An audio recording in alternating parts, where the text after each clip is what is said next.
From as far west as Idaho, down from the glacier peaks of the Rockies, from as far east as Pennsylvania, down from the Turkey ridges of the Alleghenies, down from Minnesota, 2,500 miles, the Mississippi River runs to the Gulf, carrying every drop of water that flows down two-thirds the continent, carrying every brook and rill, rivulet and creek, carrying all the rivers that run down two-thirds the continent. The Mississippi runs to the Gulf of Mexico.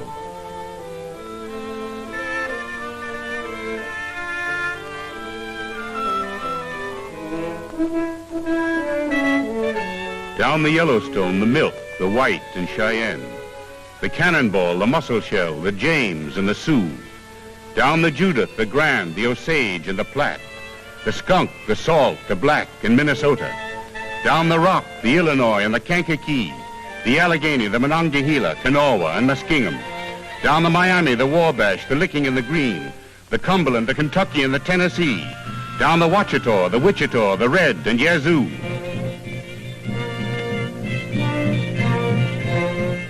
Down the Missouri, 3,000 miles from the Rockies. Down the Ohio, 1,000 miles from the Alleghenies. Down the Arkansas, 1,500 miles from the Great Divide. Down the Red, 1,000 miles from Texas. Down the Great Valley, 2,500 miles from Minnesota. Carrying every rivulet and brook, creek and rill. Carrying all the rivers that run down two-thirds the continent. The Mississippi runs to the Gulf.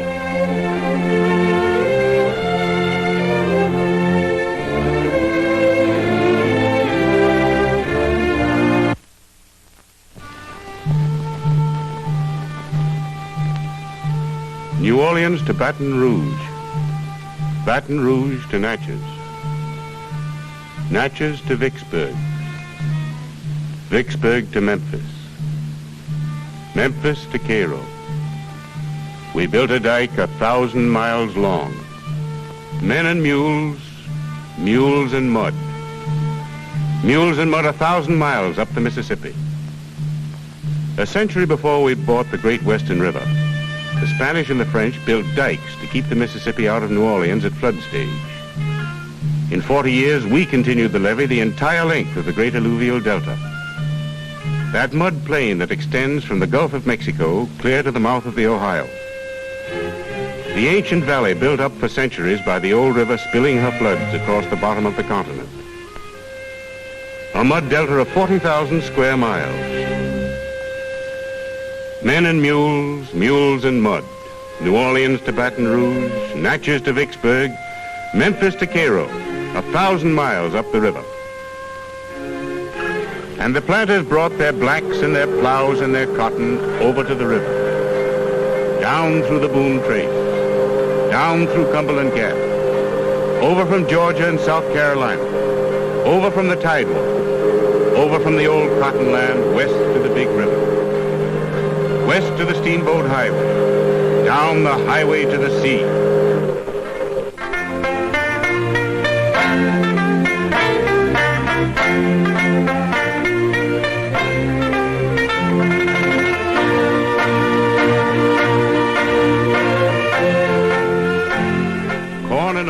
down the Missouri. Tobacco and whiskey down the Ohio. Down from Pittsburgh, down from St. Louis. Hemp and potatoes, pork and flour. We sent our commerce to the sea.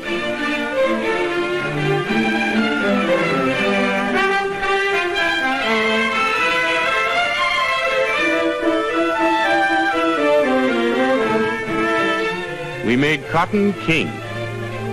We rolled 1 million bales down the river for Liverpool and Leeds. 1860. We rolled 4 million bales down the river. Rolled them off Alabama. Rolled them off Mississippi. Rolled them off Louisiana.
We fought a war.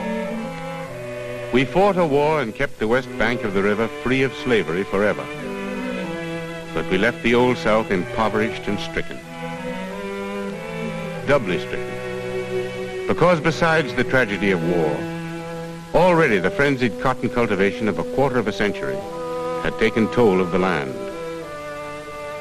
We mined the soil for cotton until it would yield no more, and then moved west. We fought a war, but there was a double tragedy. The tragedy of land twice impoverished.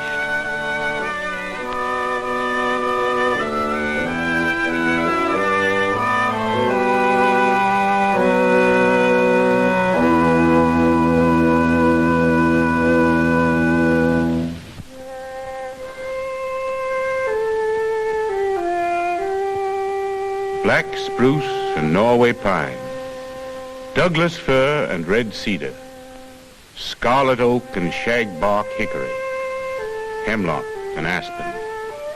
There was lumber in the north. The war impoverished the Old South. The railroads killed the steamboats, but there was lumber in the north. Heads up, lumber on the upper river.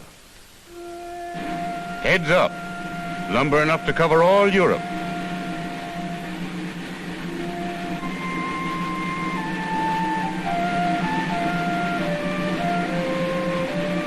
Down from Minnesota and Wisconsin, down to St. Paul, down to St. Louis and St. Joe, lumber for the new continent of the West, lumber for the new mill.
lumber in the north and coal in the hills.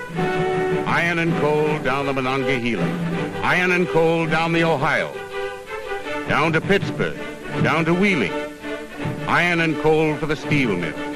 For the railroads driving west and south. For the new cities of the Great Valley.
We built new machinery and cleared new land in the west.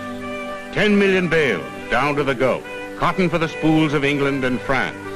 15 million bales down to the Gulf. Cotton for the spools of Italy and Germany.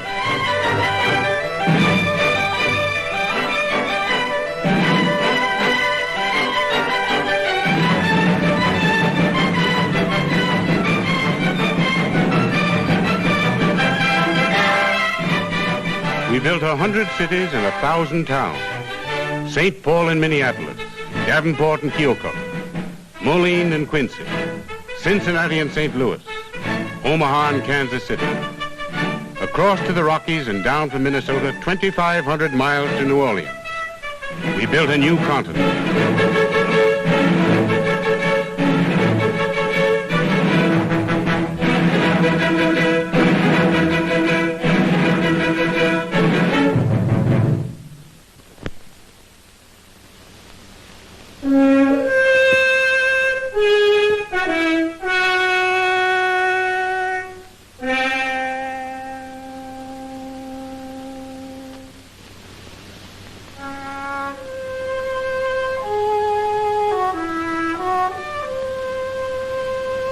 Black spruce and Norway pine, Douglas fir and red cedar, scarlet oak and shagbark hickory.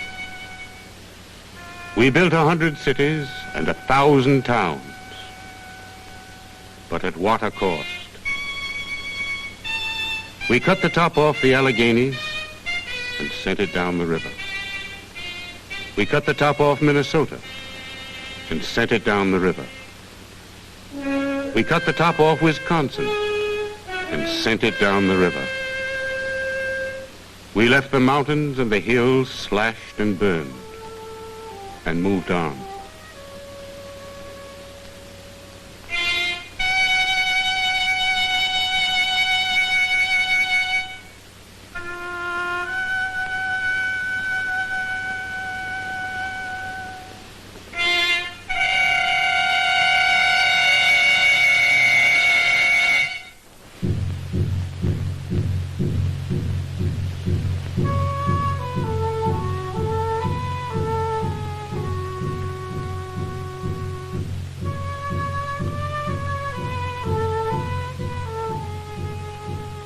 For the water comes downhill, spring and fall, down from the cut-over mountains, down from the plowed-off slopes.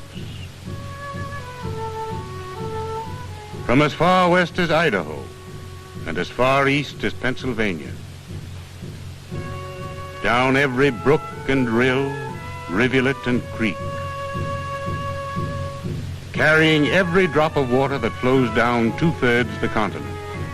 1903, 1907, 1913, 1916, 1922, 1927, 1936, 1937.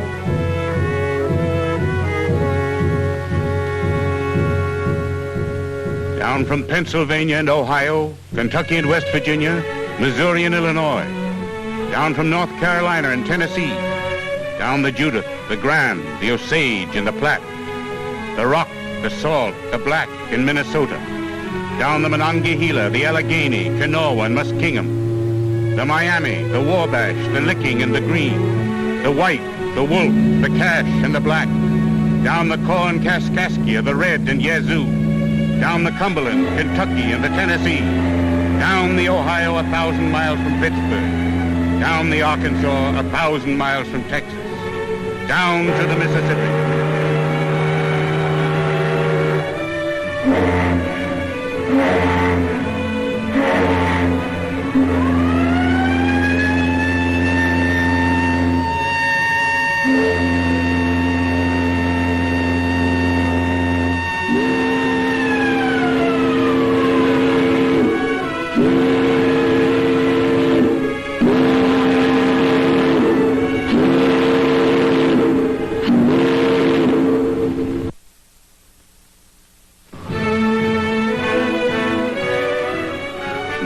To Baton Rouge, Baton Rouge to Natchez, Natchez to Vicksburg, Vicksburg to Memphis, Memphis to Cairo. 1,000 miles down the levee, the long vigil starts. 38 feet at Baton Rouge, river rising. Helena, river rising. Memphis, river rising. Cairo, river rising. 1,000 miles to go. 1,000 miles of levee to hold. Coast Guard patrol needed at Paducah. Coast Guard patrol needed at Paducah. 200 boats wanted at Hickman. 200 boats wanted at Hickman. Levee patrol, men to Blytheville. Levee patrol, men to Blytheville.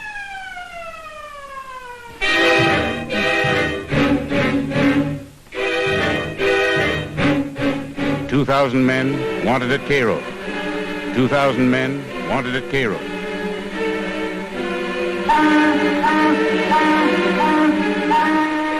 A 100,000 men to fight the old river. We sent every branch of the service down the river to help the sleepless engineers fight a battle on a 2,000-mile front.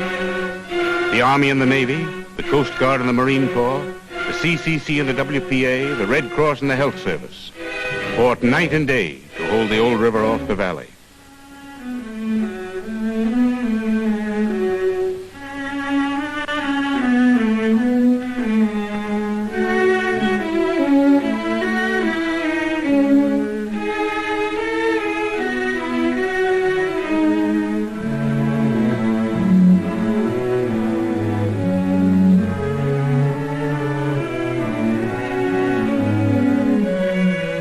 Food and water needed at Louisville. 500 dead, 5,000 ill. Food and water needed at Cincinnati. Food and medicine needed at Lawrenceburg. 35,000 homeless in Evansville. Food and medicine needed in Aurora. Food and medicine and shelter and clothing for 750,000 down in the valley.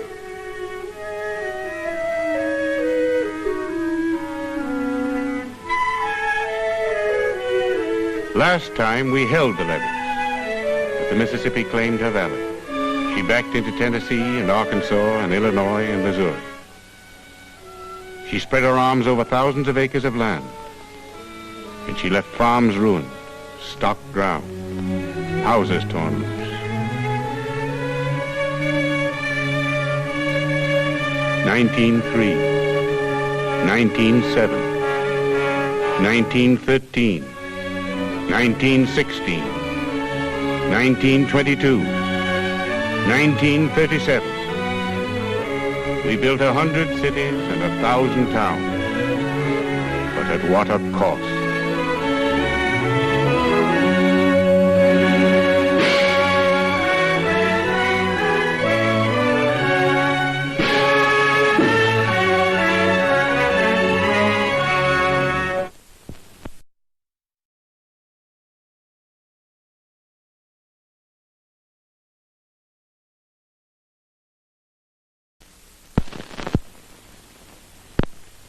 In 1937, the entire nation sent help to the stricken people of the valley. Congress appropriated millions to aid the flooded cities and villages and to rehabilitate the flood victims.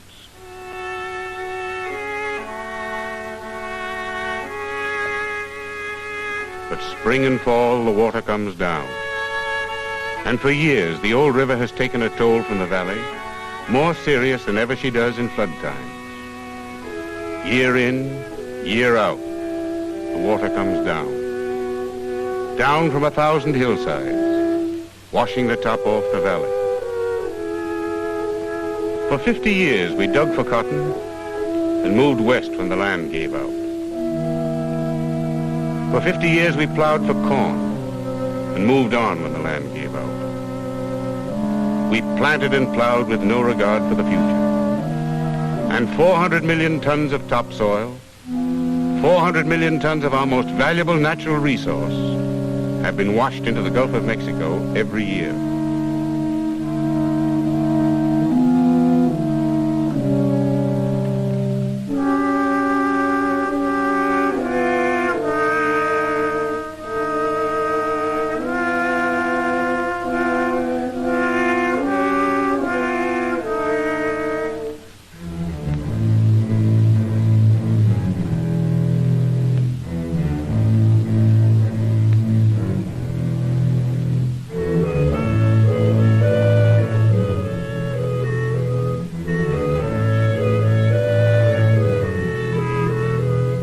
And poor land makes poor people.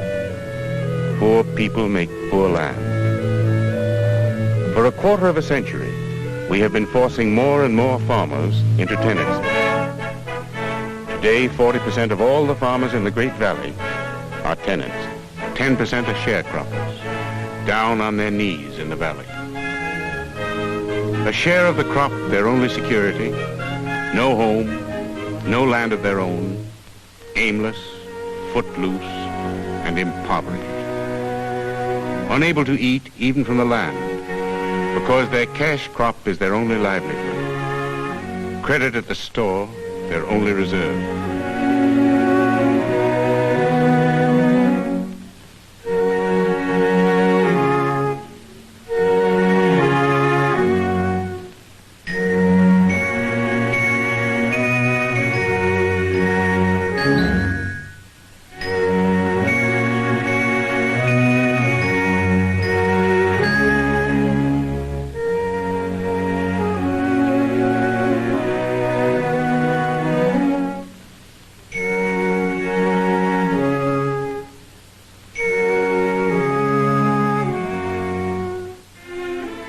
And a generation growing up with no new land in the West, no new continent to build. A generation whose people knew King's Mountain and Shiloh. A generation whose people knew Fremont and Custer. But a generation facing a life of dirt and poverty, disease and drudgery. Growing up without proper food, medical care or schooling. Ill-clad, ill-housed, and ill-fed, and in the greatest river valley in the world.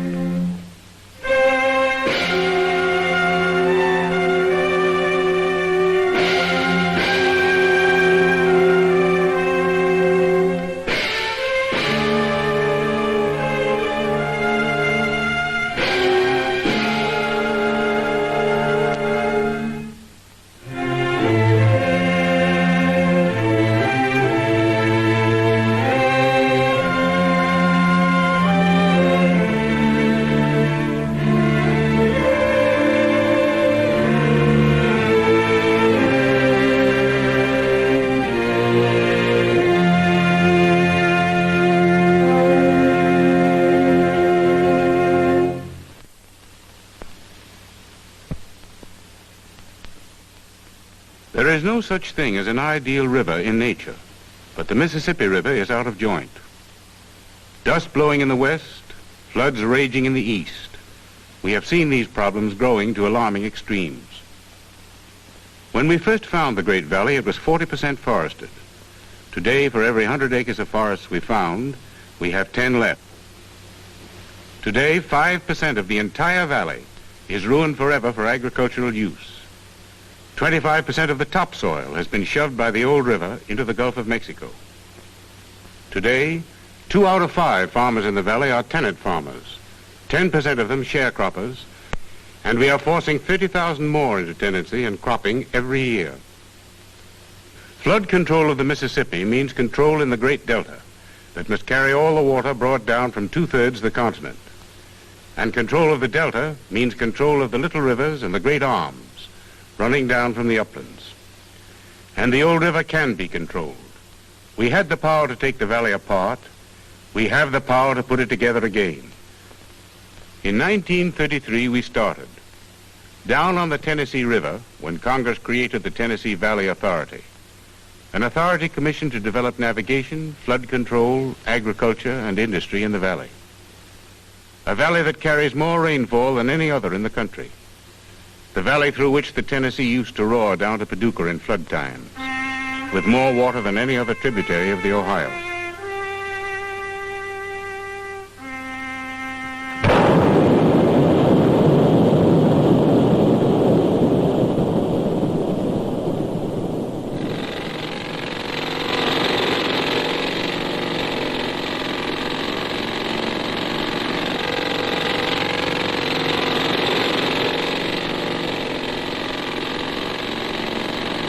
First came the dams. Up on the Clinch, at the head of the river, we built Norris Dam, a great barrier to hold water in flood times and to release water down the river for navigation in low water season.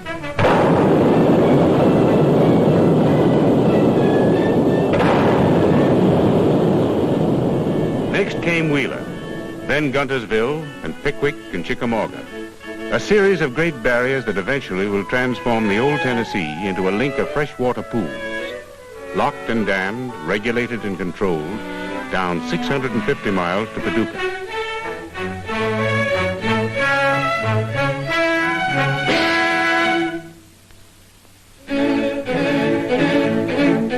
But you cannot plan for water unless you plan for land, for the cut-over mountains, the eroded hills, the gullied fields, that pour their waters unchecked down to the river. The CCC, working with the Forest Service and agricultural experts, have started to put the worn fields and hillsides back together. Black walnut and pine for the worn-out fields and the gullied hillsides. Roots for the cut-over and burned-over hillsides. Roots to hold the water in the ground. Black walnut and pine for the new forest preserves. Soil conservation men have worked out crop systems with the farmers of the valley, crops to conserve and enrich the topsoil, so that today 1 million acres of land in the Tennessee Valley are being tilled scientifically, staying instead of speeding the water off the ground. But you cannot plan for water and land unless you plan for people. Down in the valley, the Farm Security Administration has built the model agricultural community. Living in homes they themselves built, paying for them on long-term rates, the homesteaders will have a chance to share in the wealth of the valley. More important, the Farm Security Administration has loaned thousands of dollars to farmers in the valley. Farmers who were caught by years of depression and in need of only a stake to be self-sufficient.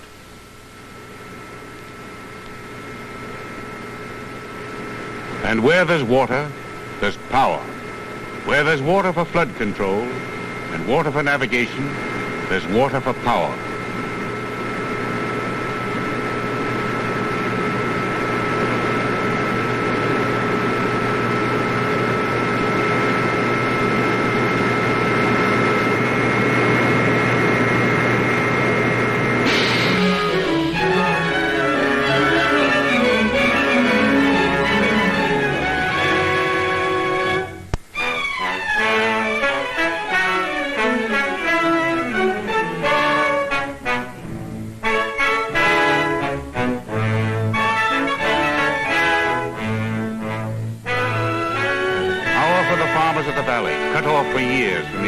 Of urban life. Power for the villages and cities and factories of the valley. West Virginia and North Carolina, Tennessee and Mississippi, Georgia and Alabama. Power to make a new Tennessee Valley for a new generation. power enough to make the river work.